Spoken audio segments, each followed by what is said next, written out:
One plus एक ऐसा smartphone जिसने सिर्फ 3 साल के अंदर इंडिया में 40% मार्केट शेयर को अपने नाम कर लिया। इस ब्रांड ने अपने प्रीमियम क्वालिटी के चलते एप्पल और सैमसंग की मार्केट मोनोपोली को बड़ी आसानी से तोड़ दिया। लेकिन फिर ऐसा क्या हुआ जो आज ये स्मार्टफोन कंपनी ग्रोथ करने के बजाय धीरे धीरे डाउनफॉल की तरफ जा रही है। तो चलिए आज की इस वीडियो में फुल डिटेल के साथ समझते हैं। वन प्लस नॉट सीरीज के स्मार्टफोन में ब्लास्ट की घटनाएं लगातार दर्ज की जा रही है।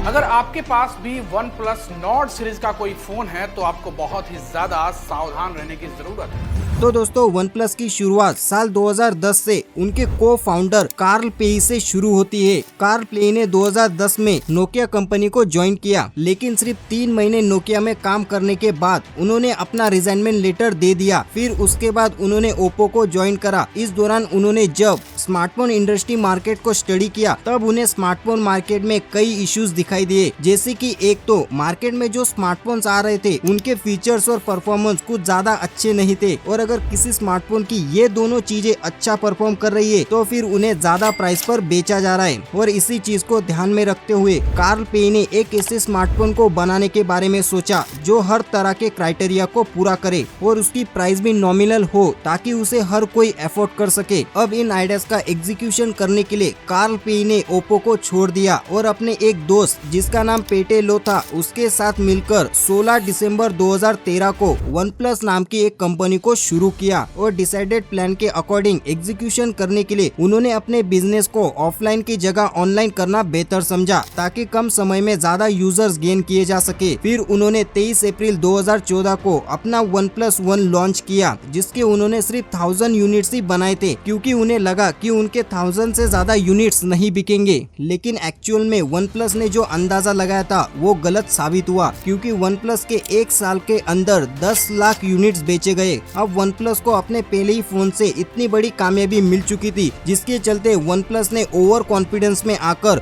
वन प्लस 2 को 28 जुलाई 2015 को लॉन्च कर दिया। लेकिन इस बार वन प्लस ने फोन की क्वालिटी पर इतना ज्यादा ध्यान नहीं दिया, यानी कि वन प्लस ने फोन के अंदर स्नैपड्रैगन 800 सीरीज को यूज किया, जिस वजह से फोन में काफी लैगिंग और हीटिंग के इश्यूज दिखाई देने लगे और इस वजह से वन प्लस का दूसरा मॉडल पूरी तरह से फ्लॉप हो गया। अब इस फेलियर के बाद वन प्लस ने यूजर को फिर से गेन करने के लिए 2015 में एक budget phone one plus x को सिर्फ 17,000 में लॉन्च किया। और इस फोन में वन प्लस के पहले और दूसरे मॉडल से ज्यादा स्पेसिफिकेशन को ऐड किया गया था, जैसे कि इसमें 8 मेगापिक्सल का फ्रंट कैमरा, 13 मेगापिक्सल का बैक कैमरा, 16 GB की इंटरनल मेमोरी और 3 GB की रोम को दिया गया था। लेकिन इतना सब कुछ फोन में देने के बाद भी वन प्लस एक्स पूरी तरह से फेल हो गया, क्योंकि वन प्लस यहाँ पर एक चीज भूल गया था कि बजट स्मार्टफोन के मार्केट में पहले से ही कई सारे कॉम्पिटिटर्स मौजूद है। अब वन प्लस 2 फेलियर के बाद ये समझ चुका था कि उसे अब फिर से ट्रैक पर आने के लिए एक ऐसे स्मार्टफोन को लॉन्च करना होगा जिसमें वो पहले के 2 मॉडल के मिस्टेक्स को अवॉइड कर सके। और इसी को देखकर वन प्लस ने 14 जून 2016 को वन प्लस 3 को लॉन्च किया। अब की बार वन प्लस ने इस फोन को सिर्फ यूजर्स की डिमांड और रिक्वायरमेंट के बेस पर बनाया, जिसके चलते ये फोन अब की बार लोगों द्वारा बहुत ज्यादा पसंद किया गया और वन प्लस को इसके चलते फिर से एक बार अच्छी ग्रोथ मिली। और वन प्लस ने अपने नए मॉडल वन प्लस 3 की मदद से स्मार्टफोन इंडस्ट्री में एक प्रीमियम फोन की कैटेगरी को हासिल कर लिया। लेकिन वन प्लस ने यहाँ पर एक बार फिर से उसी गलती को दोहराया, यानी कि बाकी ब्रांड्स की तरह जब कोरोना पैंडेमिक में उनकी सेल्स कम हो गई तब उन्होंने सोचा अब क्यों ना एक बजट फोन को लॉन्च किया जाए जिसे कम प्राइस पर लोग खरीद सके। और इसी के चलते उन्होंने साल 2020 में वन प्लस नॉर्ड को लॉन्च कर दिया। और जैसा हमने सोचा था ये फोन भी मार्केट में अच्छा परफॉर्म नहीं कर पाया और इसके बाद से ही वन प्लस का डाउनफॉल शुरू हो गया और देखते ही देखते वन प्लस ने अपना 40% मार्केट शेयर भी खो दिया। अब यहाँ पर अगर वन प्लस के डाउनफॉल को समराइज फॉर्म में समझे तो वन प्लस ने पहली गलती की कि उसने अपने कस्टमर्स की नीड्स को अच्छे से नहीं समझा, क्योंकि वन प्लस के कस्टमर चाहते थे कि वन प्लस प्रीमियम क्वालिटी के फोन को बनाए, ना कि किसी बजट फोन को। अब यहाँ पर एट द एंड यही कंक्लूजन निकलता है कि वन प्लस को अगर फिर से यूजर बेस चाहिए तो उसे कस्टमर्स के नीड्स को अच्छे से समझना होगा, साथ ही एक प्रीमियम क्वालिटी के फोन को बनाना होगा। अब दोस्तों आपका वन प्लस के इस डाउनफॉल के बारे में क्या सोचना है कमेंट में लिखकर जरूर बताइए।